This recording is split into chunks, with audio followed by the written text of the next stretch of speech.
Polymélie. La polymélie est une maladie génétique rare dans laquelle une personne naît avec des membres supplémentaires. Habituellement, ils sont partiellement développés ou déformés et ne sont pas fonctionnels. Cependant, il existe parfois des exceptions, comme dans le cas du garçon indien Deepak Paswan. Il est né avec 8 membres entièrement formés, 4 bras et 4 jambes.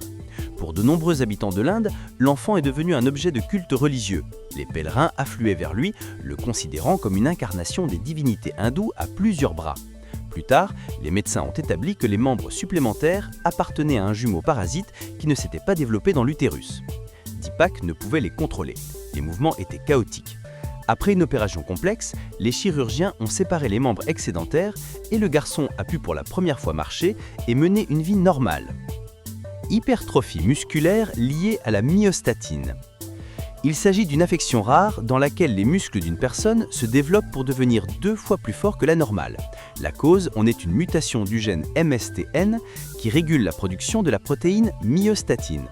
Cette protéine limite la croissance musculaire et lorsqu'elle ne fonctionne pas, le corps continue à en produire. On connaît des cas où un enfant a montré une force inhabituelle dès son plus jeune âge. À 8 mois, il pouvait faire des tractions et à 3 ans, il avait des muscles abdominaux bien dessinés. De plus, le métabolisme de ces personnes est accéléré et leur masse graisseuse est minimale.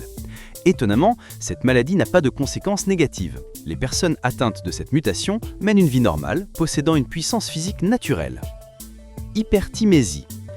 L'hyperthymésie est une forme extrêmement rare de mémoire dans laquelle une personne est capable de se souvenir de presque chaque jour de sa vie dans les moindres détails. Ces personnes ne choisissent pas ce qu'elles mémorisent. Les souvenirs surgissent automatiquement, comme les images d'un film sans fin. Elles se souviennent de la date, du temps, de l'humeur et des événements de chaque jour, mais oublient souvent ce qu'elles sont essayées d'apprendre intentionnellement, par exemple la matière d'un examen. Les scientifiques pensent que l'hyperthymésie est liée à une activité accrue de l'amygdale et de l'hippocampe. D'un côté, c'est une capacité qui dépasse la norme. De l'autre, c'est une épreuve difficile. La personne ne peut pas se défaire du passé, vivant au milieu d'un flot incessant de souvenirs, y compris les plus douloureux et traumatisants. Syndrome de l'homme de pierre.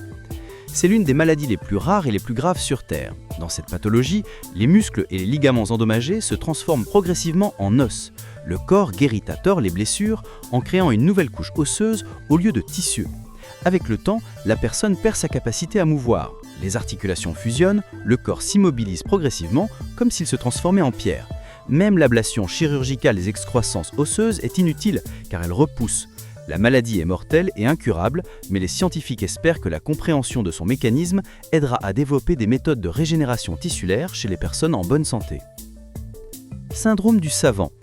Le syndrome du savant est un trouble rare dans lequel une personne présentant les troubles du développement possède des talents exceptionnels. Il s'agit d'une mémoire photographique, d'une oreille musicale absolue, d'un don pour les mathématiques ou d'une capacité à dessiner avec une précision incroyable. L'exemple le plus célèbre est celui de Stephen Wiltshire, un artiste qui a réussi à dessiner une carte de Londres de mémoire après un seul et court survol. Les scientifiques montrent que le cerveau des savants redistribue les fonctions entre les hémisphères, renforçant ainsi des domaines de génie très spécifiques. Cependant, ils éprouvent souvent des difficultés dans les interactions sociales et le langage. Insensibilité congénitale à la douleur. Cette mutation bloque complètement la transmission des signaux de douleur au cerveau. Les personnes qui en sont atteintes peuvent se brûler, se couper ou se casser un os sans rien sentir. À première vue, cela semble être un super pouvoir, mais la douleur joue un rôle vital, elle nous avertit du danger. Sans elle, les enfants subissent souvent des blessures graves et n'atteignent pas l'âge adulte. Les scientifiques ont découvert que cette maladie est liée à une mutation du gène responsable de la formation des récepteurs de douleur. Étonnamment, ces personnes ressentent la douleur émotionnelle aussi intensément que n'importe qui. Tétrachromatie. La tétrachromatie est une capacité unique à voir de nombreuses nuances de couleurs plus qu'une personne ordinaire. La plupart des gens ont 3 types de cônes dans la rétine de l'œil, mais les tétrachromates en ont 4. Cela leur permet de distinguer des millions de couleurs supplémentaires, y compris celles qui pour les autres se font dans une seule teinte. Cette vision est plus fréquente chez les femmes car le gène responsable de la perception des couleurs est lié au chromosome X. Les scientifiques ont documenté que quelques cas confirmés.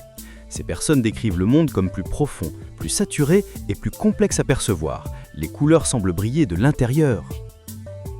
Syndrome trichodentoroseux. Le syndrome trichonanthos est une mutation génétique qui rend les os d'une personne ultra dense et presque indestructible. Les personnes atteintes de cette maladie peuvent supporter des chocs violents et des accidents sans fracture. Les études ont montré que la cause en est une mutation du gène DLX3 qui régule le métabolisme minéral dans le tissu osseux. Cependant, il y a un inconvénient. Les dents deviennent cassantes, les ongles fragiles et les cheveux secs. Les scientifiques étudient ce syndrome comme une clé possible pour le traitement de l'ostéoporose et des maladies osseuses liées à l'âge. Syndrome du vampire, une maladie héréditaire rare qui donne à une personne une apparence inhabituelle. La peau devient très pâle, des cernes apparaissent sous les yeux, les cheveux se raréfient. En raison de l'absence de glandes sudoripares, le corps ne peut pas se refroidir et la surchauffe devient mortellement dangereuse. Les malades doivent éviter le soleil, porter des vêtements couvrants et vivre dans la fraîcheur. Cette condition a reçu le nom de syndrome du vampire en raison de la ressemblance physique avec les créatures mythiques. L'une des personnes connues atteintes de cette maladie est l'acteur Michael Berryman qui a joué dans des films d'horreur dans les années 80.